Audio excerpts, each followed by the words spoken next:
Hi everybody, welcome to the Rocky Mountain Life channel. My name is Lance, and what you see here in front of you today is the 2021 Beta 500 RRS. Now, I bet if you found this video, you already know about Beta. It's an Italian company, fairly small, but they've actually been family owned and started making bicycles I think in 1904 or something like that, and they went to motorcycles in the 40s. And I believe it is the oldest family-owned motorcycle company still in existence. I've been waiting for this bike for a while, a couple months, 3 months I think actually, from the time I finally ordered it to the time it finally showed up. Everything that's been going on with the COVID stuff's kind of changed everything. But wanted to give you a first impressions overview video of this bike. Now, for those of you who may not be familiar, the RRS line is the Beta 4-stroke line of dual sports. They are road legal, they have blinkers on them, they have lights, they have horns, and they are EPA certified and all that fun stuff. But they are barely road legal, I would call them. They're basically a dirt bike. And it's got proper dirt bike size tires on it, 18-inch in the back, 21 on the front, things of that nature. Now in 2021, the technology did not change from 2020. 2020 was a pretty big makeover by Beta on their RRS lines, in fact all their dirt bike lines. But it went to dual injectors on the fuel injection, and everything this year has pretty much stayed the same with the exception of the colors. And so this one is red with some white and some black. And that's pretty much the only change I believe that they made to the bike, with the exception of this little thing right here. Now, one of the things that people complained about in recent years with the RRSs is the stock turn signals stuck out right here, and it would sit right in front of the tailpipe and it would melt. So one of the things that I had them do at the dealership for mine is I had them take off the rear turn signals, and I've got these little low profile bullet style ones, LEDs, that I have put on there because I didn't want it to melt, and I also figured, you know, less likely to break it off when I tip over the bike because it's going to get tipped over. Let me give you a brief idea of some of the things that I changed on this motorcycle. I put on the phone mount, okay, so that I can hold my cell phone. And I also put on the hand guards. Now, these Betas come with flag style hand guards, but they're just little plastic wind protectors, really, is all that they are. They're not proper hand guards. So I had them put on the actual hand guards, and the aluminum ones from Enduro Engineering. And so I had them add those. I did the blinkers in the back. Part of this phone mount that has not arrived yet, it's going to be in probably next week, is it's going to be a USB charger so I can plug in my cell phone. It's also going to allow me to plug it in for a battery tender and things like that for the winter time. The other changes that I made to the bike that one of them hasn't come is I'm getting radiator bracers. Got to get rad guards in there. That'll be next week as well. And then I'm also upgrading the skid plate. Now these things come with skid plates on them, which is pretty good. At least it comes with something, but it's not exactly what I would like it to be. I'm going to put something on there that's thicker, and mine's also, when it comes in, is going to have linkage coverage as well. But that's pretty much the only changes that I made to the bike. I think it's absolutely beautiful. I'm going to take it out for a ride here and give you some initial thoughts on what it's like to ride one of these. Well, I went out on the ride, and I had intended on doing a vlog style and finishing my review, chatting with you about my thoughts and impressions on the bike while I rode it, which is exactly what I did. But my microphone did not pick any of it up. I had audio issues.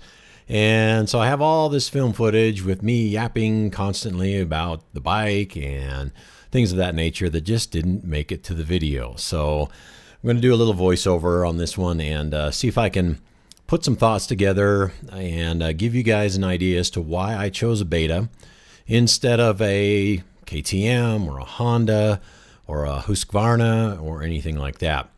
Now, to give you a little background on me, I'm just a average, everyday person. I have been riding a long time. I started riding as a kid. I think the first time I got on a mini bike, I was 8 or 9. So I've done a lot of riding, but I've never been taught anything. I've never raced. I've never done anything that would help me develop good habits other than I just rode a lot. And I'm sure I developed a lot of bad habits. My last motorcycle was a 2003 KLR 650, and I absolutely loved the bike. I kept it from 2003 to 2011. But my only real complaints that I ever had with it is it was heavy. The springs, the suspension was really soft. I'm 6'1" and 205 pounds in my undies in the morning before breakfast. And so I was bottoming the springs out on that KLR without too much effort. And I always felt like it was underpowered for being a 650. Now, I'm not going to get into a big discussion about the KLR. That is, gosh, one of the most famous motorcycles, well-known motorcycles around the world. And I really did love it. But that was my last bike.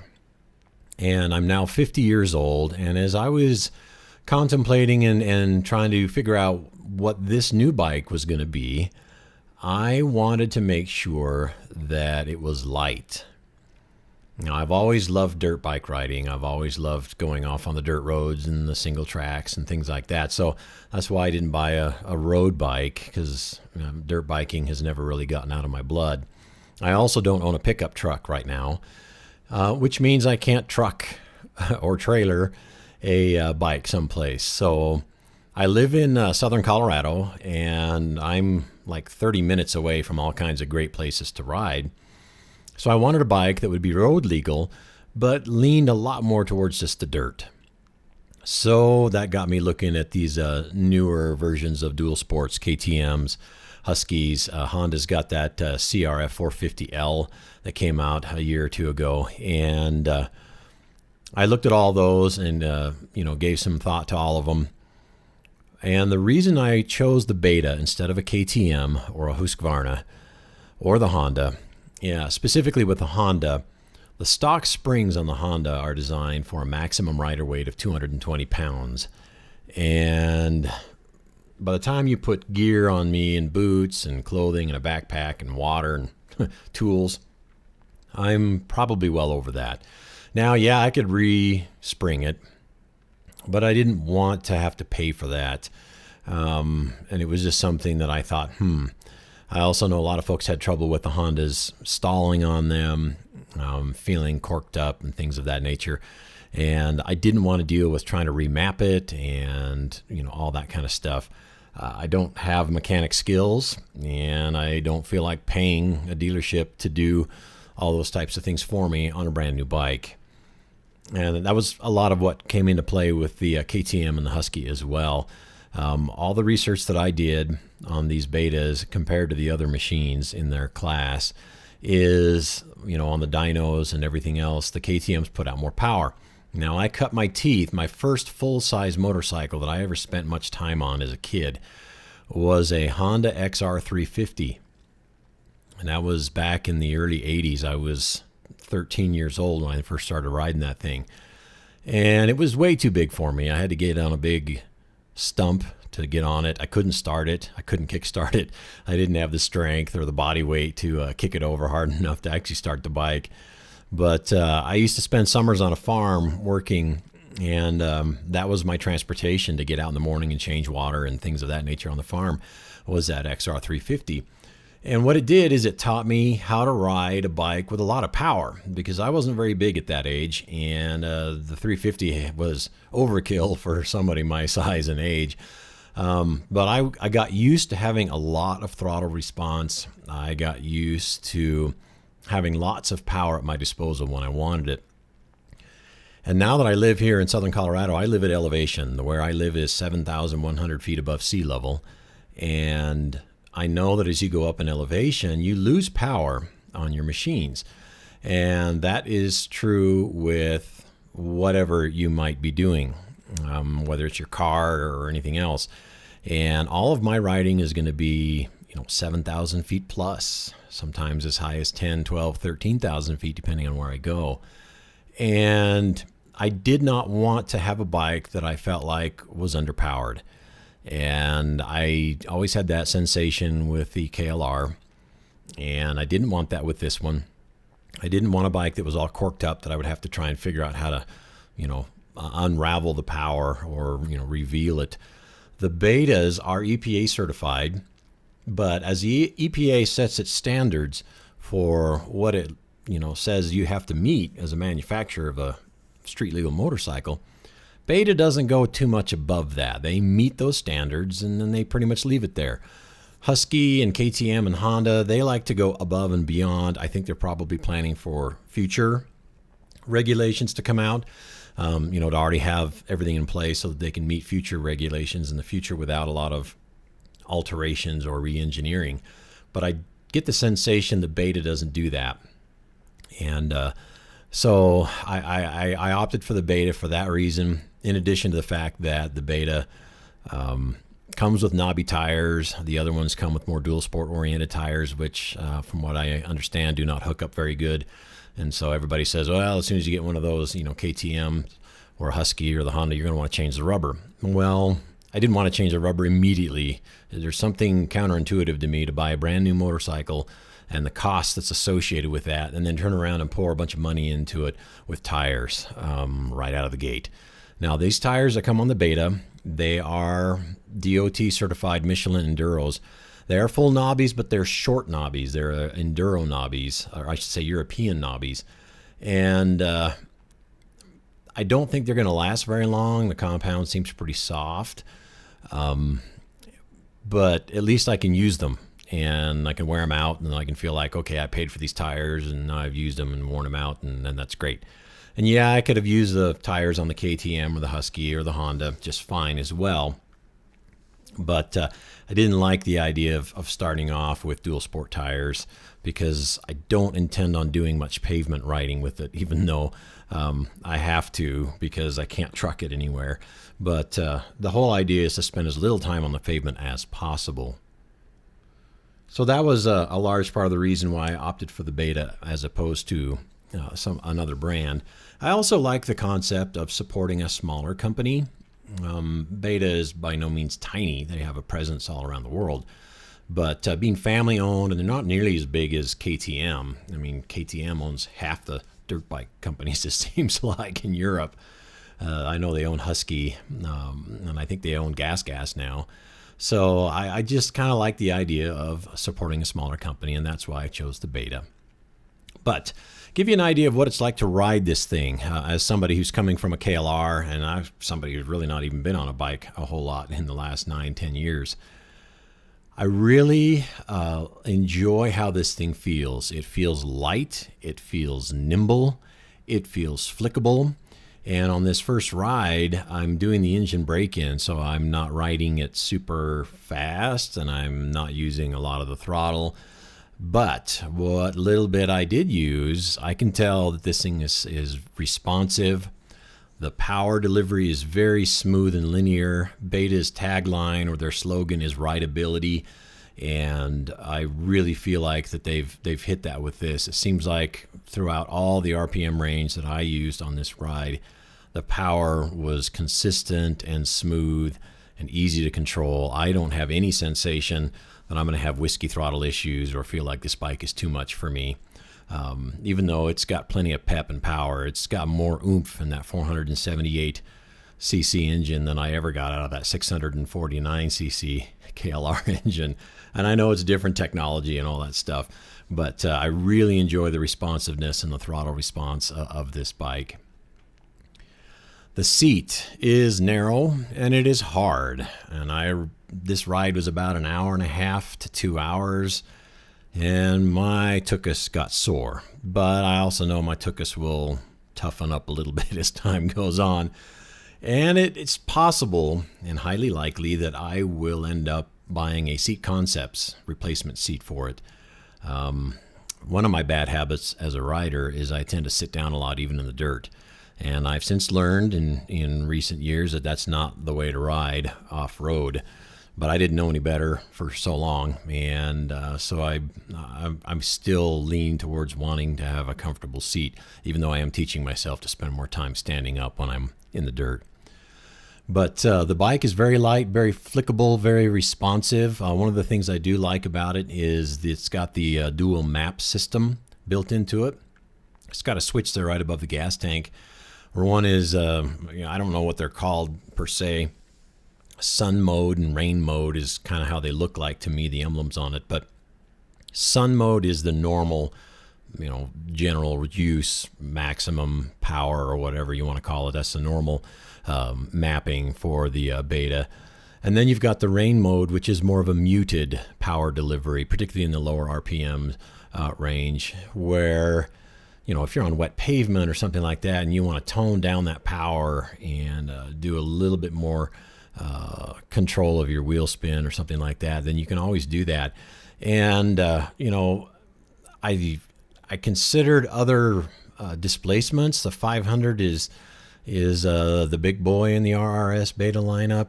I know that the 390 is a very popular displacement and kind of the sweet spot for a lot of people, with the combination of power versus weight feeling. And I emphasize feeling for the weight, because the weight of the 390 and the 430 and the 500 RRS on the stock bikes is within like 2 pounds of each other. They're virtually identical with the exception of the displacement. However, as you go up in bore, you're going to get more of that centrifugal force, and it's going to feel heavier. And this 500 is going to feel heavier than a 390, even though technically, if you're just lifting it off the ground, it's not really any heavier than the 390, 2 pounds. But it can feel heavier. But again, with me coming from a KLR background where I used to horse that thing around in the woods, I expected this to feel extremely light, and it does. I mean, it feels extremely light and flickable to me. I noticed that when I was unloading it out of the pickup truck that I rented to bring it home from the dealership. And I was just stunned at how easy it was to walk it backwards down the ramp because it was so light. And I really like that. And like I mentioned earlier, I'm 50 years old, and as I get older, I am less and less interested in horsing around a heavy machine out in the woods. That was another thing that turned me off about the Honda, is it's like 289 pounds dry before you put any fluids in it. And I think this beta, loaded up with fuel and oil and everything else, comes in around 260 or something like that, wet. So it's definitely a big difference as far as weight goes and how it feels to me. Now, as I try and think about what people might be looking for if they're considering getting a dual sport bike, this is not the sort of machine that you're going to want to throw a bunch of bags all over and go on these cross-state intercontinental long trips, light adventure type stuff. Now, that's not to say that the bike isn't capable of doing it, because I think it is. You can get a larger fuel tank. The stock fuel tank is 2.4 gallons. These things only get about 40 miles per gallon. So you're not going to, ride all day on a tank of gas like you would a 6-gallon KLR tank with this. But there are IMS options for larger fuel tanks for the beta if you wanted to do that. I have not done that yet. That could be on the horizon for me. But to me, it just doesn't seem like the sort of machine that you want to strap a bunch of bags to and throw a big, massive gas tank on it and, ride it across the country. I think it's built too dirt-oriented for that type of purpose. And I think a more adventure-oriented bike is more appropriate for that sort of thing. For my situation, I needed a bike that I could ride from my garage to the trails and back. And I didn't want it to be heavy. I wanted it to be peppy. I wanted to be able to lift the front wheel in third gear if I felt like it. And I wanted to have power at my disposal if I needed it. And this has hit all of those marks for me. And I really like how the bike feels. And it's been a joy to ride. I haven't put much time on it. I did my initial 3 hours break-in time, and so the time has come now for me to change the oil in it. But I will be making more videos moving forward using the bike and exploring the areas around here in Colorado. I hope to meet a couple of guys that live in the area that I know ride as well.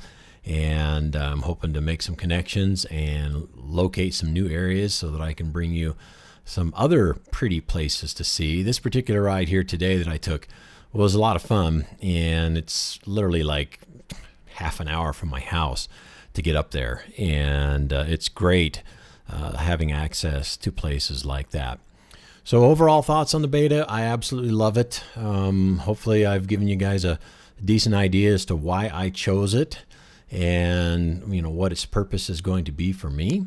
And again, if anybody has been wondering about getting a beta, just as a brief recap, the only changes mechanically and technologically speaking between the 2021 and the 2020 is virtually nothing. They are the same mechanically because they got a major makeover and a major update in 2020. So last year, the biggest difference between them is the appearance. Last year's bike was mostly white. This one is mostly red, and I happen to love red, but that's just me. But anyway, guys, thanks for coming along, and I hope you enjoyed my little review, even though it wasn't the vlog style that I had in mind.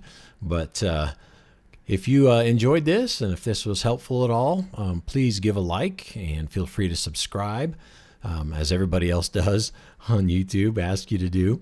But I'm going to try and bring you a lot more content like this. This beta is going to be seen a lot, and I'm going to make as many videos as I can after I figure out what I need to do to solve my audio issues, because I plan on doing more of a vlog style rather than sitting in the studio here and doing a voiceover. But anyway, guys, thanks for coming along, and I hope everybody's safe, and we're going to try and keep enjoying the Rocky Mountain life.